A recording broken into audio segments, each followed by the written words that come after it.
Hi, I'm Sarah, and this is assignment 4, Personal Journey of Decolonization. So question 1, what am I learning about decolonization and what this means for social work?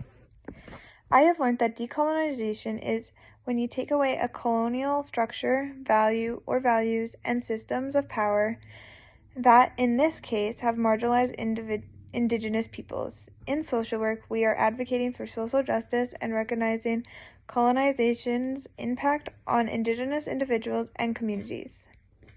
As a student social worker, we must acknowledge that Western practices can cause power discrepancies towards Indigenous knowledge and worldviews.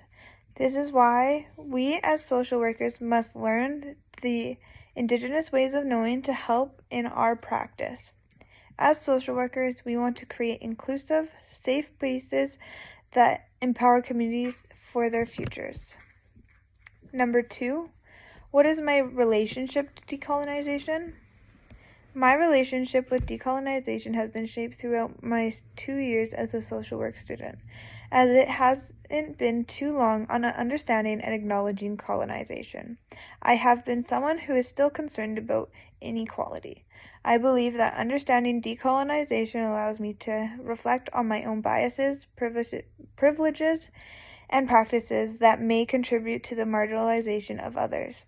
My relationship with decolonization is a continuous process and self-reflection. Number 3, how is the resonating or not with my mental, emotional, physical, and spiritual being? This resonates with me as it is an uncomfortable truth about history and its ongoing impact on Indigenous peoples and communities. It sparks a sense of responsibility to care for and advocate for communities that have been oppressed. Spiritually, decolonization shows me how to honor diverse ways of knowing, being, healing, and acknowledging existing wisdom. Decolonization needs a holistic shift in engaging with the others. Number 4, what can I take away and integrate or place into action with this knowledge? From learning about decolonization, I want to integrate self-awareness, empathy, and active listening, have culturally relevant practices, and advocate for marginalized individuals such as the Indigenous peoples and community. Being able to incorporate this into my life will have a significant impact on who I am as a person and how my social practice will be.